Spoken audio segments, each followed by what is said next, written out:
Hello, bonjour, bonsoir à toi qui passe par ici. Je te souhaite la bienvenue sur le journal d'Anissa, donc sur mon podcast. Comme tu l'auras deviné, moi c'est Anissa.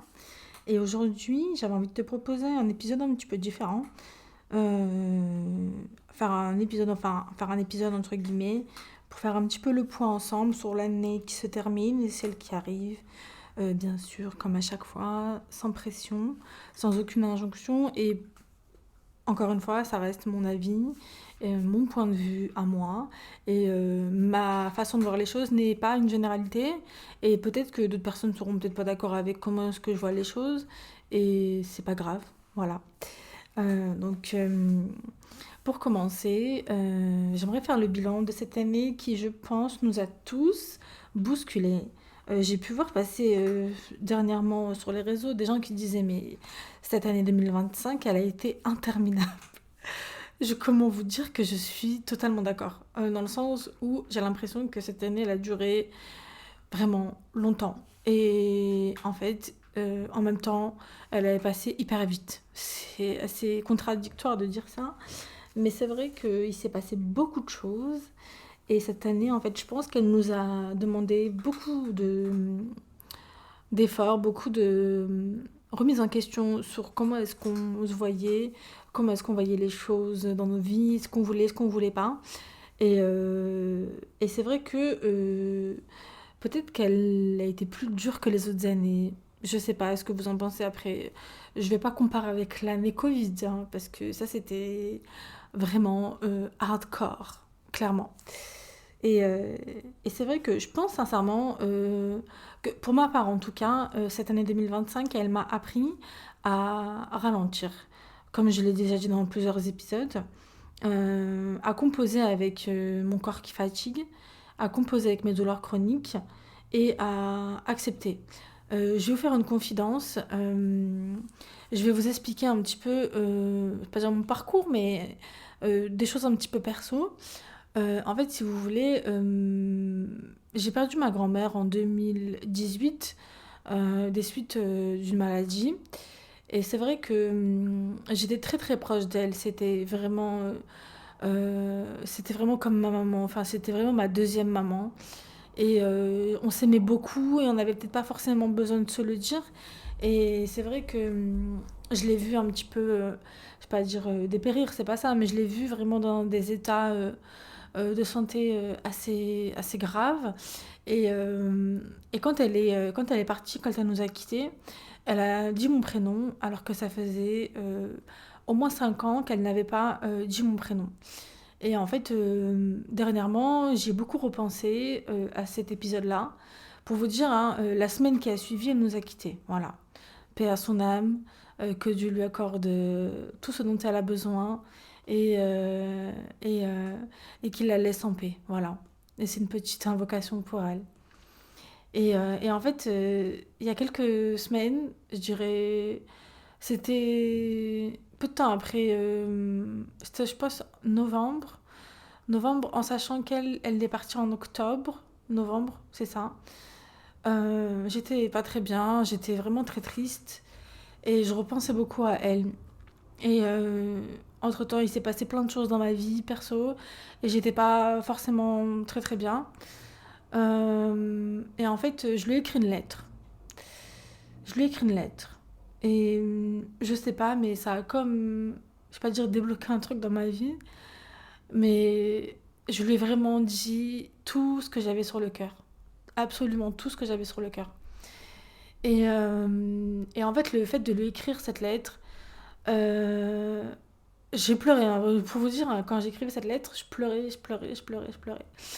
Et peu de temps après, je sais pas, mais j'ai l'impression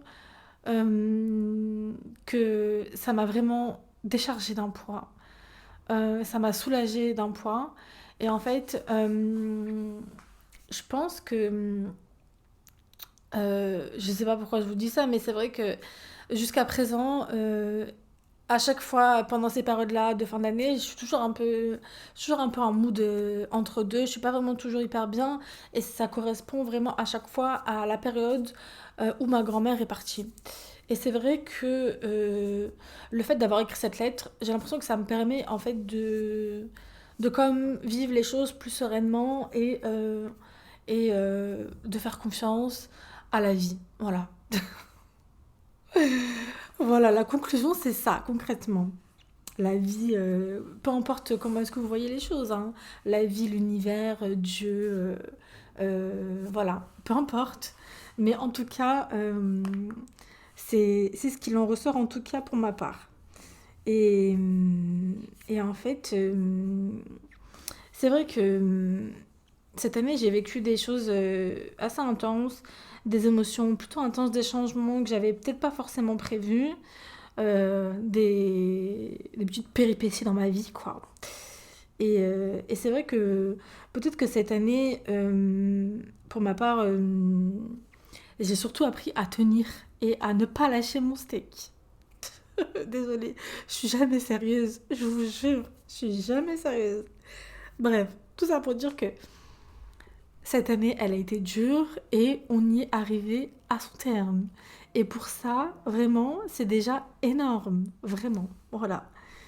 Et c'est vrai que durant cette année aussi, je pense qu'il y a pas mal de choses qui ont évolué, d'autant plus dans mes relations.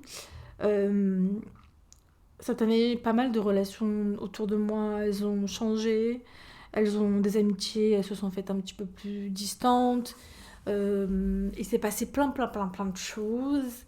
Et, euh, et c'est vrai que ça, c'est pas toujours, ça a pas toujours été facile à accepter. D'autant plus que j'ai énormément de mal à gérer la frustration, comme je vous avais dit dans mon dernier épisode du podcast. Euh, et c'est vrai que j'apprends à me dire que, ok, bon, c'est pas un échec, c'est pas grave, c'est la vie qui est comme ça. Euh, les relations, elles évoluent, on grandit, on a plus 15 ans. Et ça aussi, il faut apprendre à l'accepter. Il y avait un truc aussi que j'avais peut-être du mal à concevoir ces derniers temps. C'est surtout le côté de se dire qu'il faut entretenir une relation amicale. Et peut-être que jusqu'à présent, je vais pas dire fermée sur la question, c'est pas ça le terme. Mais j'avais peut-être un peu de mal à l'imager ou à me le représenter dans ma tête. Je sais pas si vous voyez ce que je veux dire.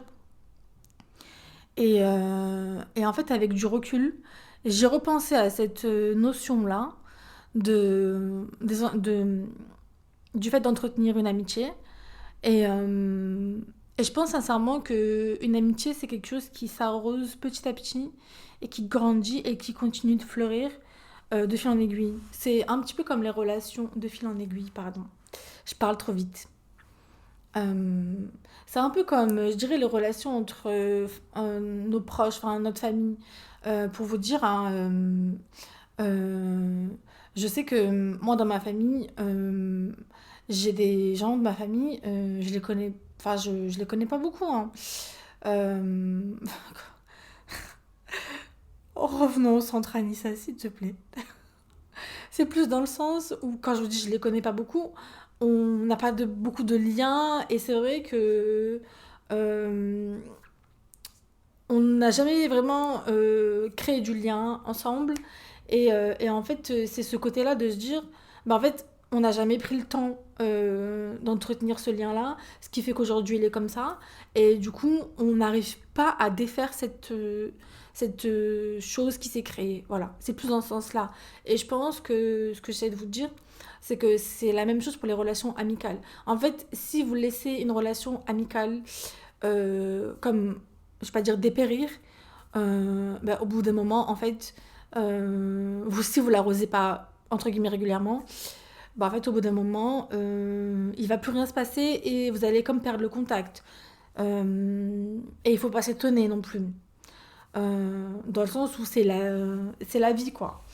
Pour vous dire, moi, j'ai des amis à moi qui vivent pas sur Marseille, qui sont sur Paris, et c'est vrai que, bon, même si on n'a pas forcément beaucoup de contacts, c'est des gens qui, dès qu'on se parle au téléphone, dès qu'on s'écrit, bah du coup, ah salut, ça va, raconte, il se passe quoi dans ta vie et tout et tout. Mais c'est vrai que vu qu'elles sont loin, on n'a jamais le temps de se voir. Mais pour autant, le lien entre guillemets perdure et disons que c'est des personnes que je connais depuis l'école primaire, quoi. Pour vous dire. Mais bref, je vais pas comparer non plus, parce que c'est pas comparable. Mais je pense qu'il y a des relations qui ont, je pense, besoin d'être fleuries petit à petit. Et c'est vrai que je pense que c'est important de le reconnaître. C'est important, je pense, de, de reconnaître qu'une amitié, c'est quelque chose qui s'entretient et qui perdure dans le temps. Voilà. À mon sens, hein. Mais c'est vrai que. Enfin, c'est pas vraiment à mon sens. Disons qu'on me l'a appris, je vais pas dire à mes dépens, c'est pas ça. Euh, Disons que ça a été quelque chose qui m'a été dit me concernant. Et c'est vrai que jusqu'à présent, j'avais du mal à le concevoir, j'avais du mal je vous ai dit, à l'imager. J'avais vraiment, je vais pas dire un blocage dans ma tête, mais je me disais, mais pourquoi comment Et du coup, j'essayais de réfléchir dans ma tête, mais genre, ça voulait pas rentrer dans ma tête. J'essayais vraiment de comprendre, mais sur le coup, rien ne passait. Vraiment, je sais pas comment vous dire. Tout ça pour dire que, bon, bref. Euh, Cette année 2025, je pense qu'elle nous a appris à peut-être mettre de la distance quand ça va pas, exprimer ses besoins, je pense, se préserver aussi. Ça rejoint ce que j'ai dit avant. Et comprendre que se choisir, c'est pas abandonner les autres. Et sincèrement, je tiens à dire quelque chose. Si, enfin, je pense que c'est plus pour mes proches, hein. Si, admettons, j'ai manqué, j'ai pas forcément été toujours là, H24, ou que parfois je répondais aux messages des jours après ou des semaines après, ou que, par exemple, je prenais peut-être pas assez le temps. Sincèrement, je tiens réellement à m'excuser parce que, en fait, je suis une personne que si on ne relance pas, j'oublie. Parfois, je vous jure, j'écris un message, j'oublie de l'envoyer. C'est-à-dire que j'écris le message et j'oublie d'envoyer le message à la personne pour lui répondre. Et, c'est vrai que je vais pas commencer à me justifier, mais c'est vrai qu'entre mon travail et tout ce que je fais à côté, j'avais, je pense, beaucoup de mal à trouver un rythme. Et c'est vrai que ça n'a pas toujours été facile. Mais aujourd'hui, ça se stabilise. Voilà, c'est ce que j'en retiens. Mais en tout cas, ce que je tiens à dire, c'est que cette année 2025, elle nous apprend à voir où sont, je pense, nos failles, nos erreurs, là où on s'est peut-être trompé, là où on a mal agi, peut-être, ou pas de la bonne manière, disons, parce qu'on n'est pas non plus des IA ou des surhommes ou des anges, que sais-je, on n'est pas parfait non plus. On est amené à commettre des erreurs et à peut-être blesser sans trop le savoir. Et si jamais toi qui m'écoutes, tu es dans mon cercle amical, je t'ai blessé, je t'ai fait du mal sans le savoir, je suis profondément désolée. Vraiment, voilà. Euh, Parce que parfois, je me rends pas forcément compte en fait. Et le truc, c'est que je suis grave longue à la détente. C'est-à-dire que je vois qu'il y a un problème quand c'est trop tard. C'est-à-dire que je remarque qu'il y a un souci quand c'est trop tard. Voilà. Bon, passons à l'étape suivante, si vous voulez bien. Ce que l'année 2025 nous a appris sur nous, je dirais. Cette année 2025 nous a confrontés, je pense, à nos limites et nous a poussés dans nos retranchements. Je vais vous expliquer. Je pense que sincèrement, l'année 2025, elle a été assez dure. Il s'est passé plein de choses, je pense, je dirais dans le monde et en France. Enfin, je vais pas non plus m'étaler sur le sujet. On n'est pas un podcast qui parle de géopolitique. On est ici pour parler de comment est-ce qu'on se sent et comment est-ce que l'année 2025 nous a apporté des choses positifs, négatifs, et nous a impactés dans nos vies. Et ce que je pourrais dire par rapport à tout ça, c'est que je pense que cette année 2025, elle nous a appris de nouveau, je vais vous le dire, à dire non et à se prioriser, à ralentir et arrêter de vouloir tout porter tout seul. Parce qu'en fait, au bout d'un moment, si on continue comme ça, à tout vouloir porter sur nos épaules, notre corps, un jour, finira par nous envoyer un message d'alerte qu'on ne pourra pas ignorer. Voilà. Concrètement, c'est ça. Parce qu'au bout d'un moment, on se force à tenir et le mental, un temps, finit par suivre et finit par nous porter. Mais il vient un jour où ce mental fatigue et on se retrouve à plus savoir comment faire pour faire des choses simples de la vie quotidienne.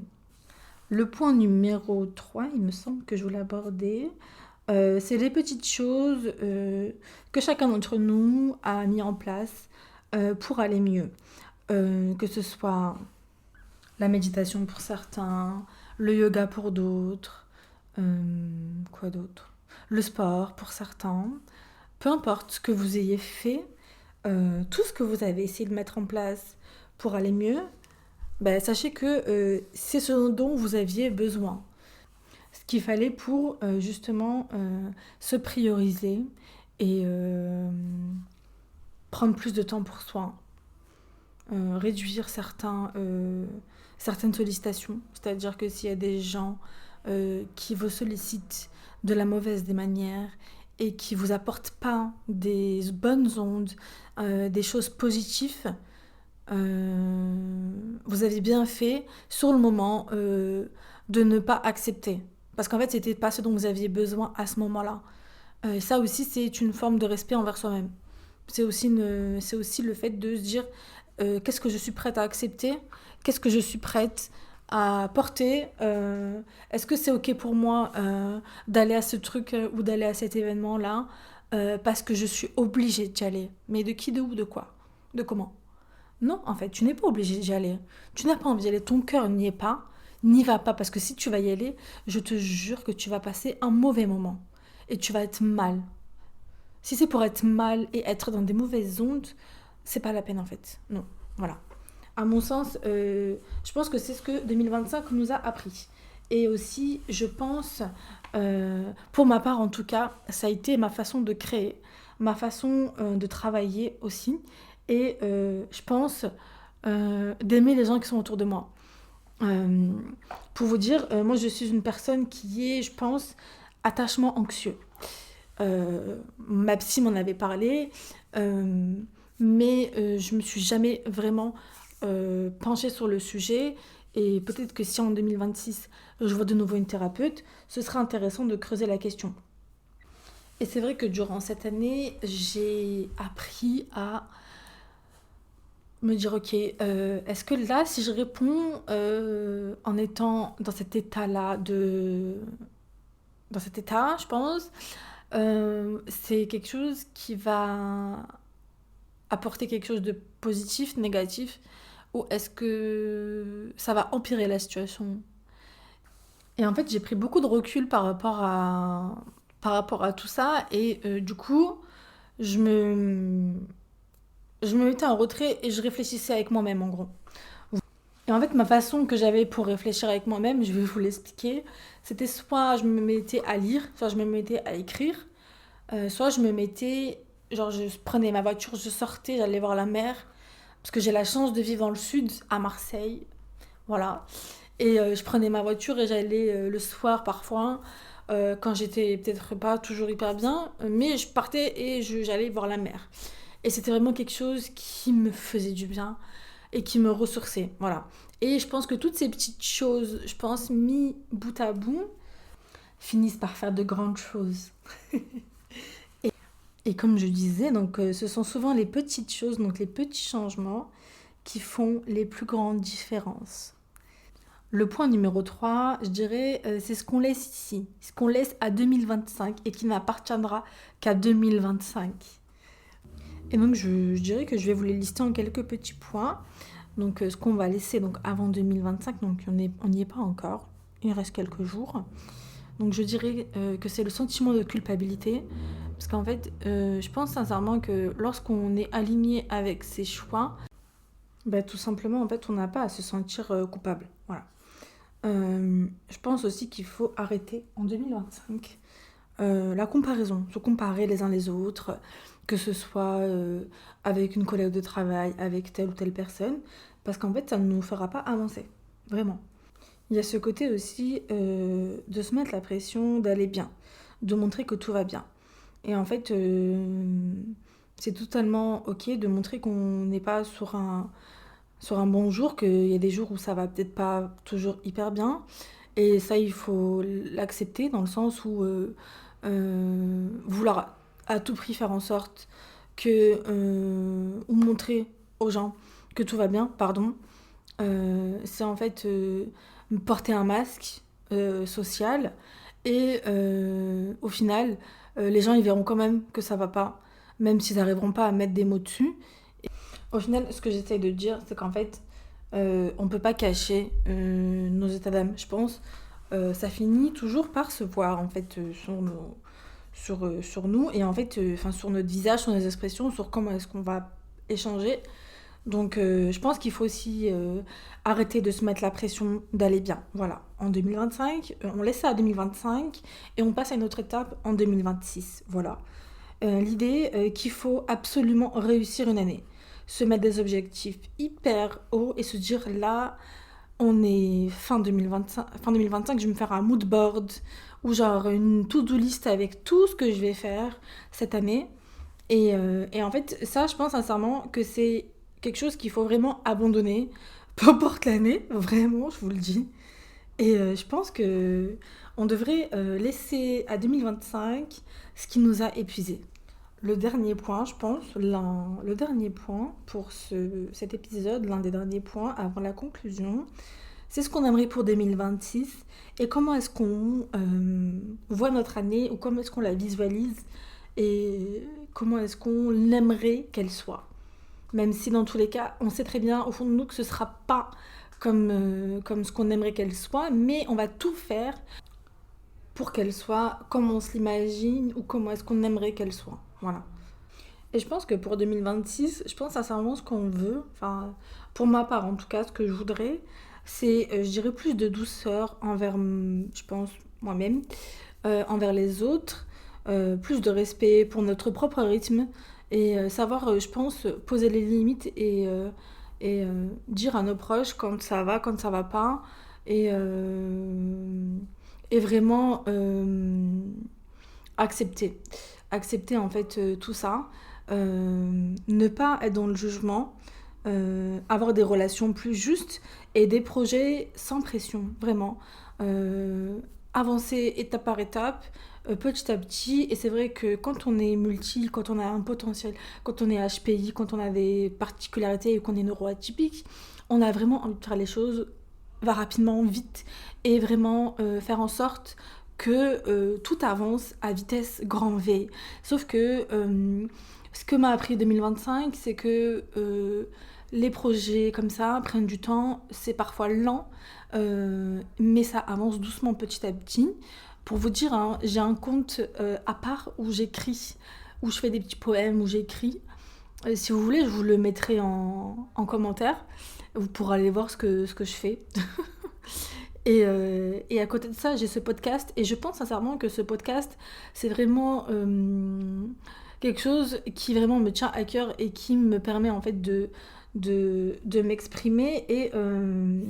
Et j'espère, sans vouloir mettre la pression, que 2026 sera encore plus productive, que je serai encore plus productive que 2025, même si bon, c'était quand même plutôt pas mal. Euh, Sachez que cet épisode, c'est le dernier de 2025. On se retrouve, je pense, en 2026 pour de nouvelles aventures, pour de nouveaux épisodes aussi. Et ce sera donc la saison 2 du podcast. Voilà. En tout cas, si jamais tu as aimé cet épisode, si cet épisode t'a parlé, si tu as apprécié m'écouter, si peut-être toi aussi tu ressens le besoin de ralentir, de, de prendre le temps pour toi, fais-le et dis-toi que ce sera une chose que tu vas devoir mettre en place pour 2026 et je te le souhaite sincèrement que cette année 2026 qui approche te permettra de prendre plus de temps pour toi, plus de moments pour toi, pour justement que tu puisses penser à toi parce que c'est hyper important. Voilà. En tout cas, merci d'être là, merci d'avoir écouté. Vraiment, ça me touche beaucoup. Et je te souhaite un bon réveillon 2026 pour le 31. J'espère que tout se passera bien pour toi, que tu passeras un bon moment avec tes proches, que tu mangeras bien et que tu auras beaucoup de rire et que tu passeras un bon moment avec tes proches. Voilà. En tout cas, on se retrouve bientôt pour un nouvel épisode, comme je vous ai dit, pour la saison 2. Je t'invite à venir me voir sur Instagram, donc sur mon compte, le journal d'Anissa. Si tu veux, je te partagerai aussi le deuxième compte Instagram, où là par contre on voit pas ma tête. Hein. Et si jamais tu as envie de venir là-bas, n'hésite pas aussi. Et sache que si tu ressens le besoin de discuter, si tu as besoin d'échanger, tu peux m'envoyer un message. Mes messages sont ouverts et je n'hésiterai pas à discuter avec toi. Je suis quelqu'un d'assez ouvert et ça me fait toujours plaisir de partager des parcours différents et de parler de plein de choses avec vous, en fait, vraiment. Donc voilà, je te dis à très bientôt et bonne fête de fin d'année.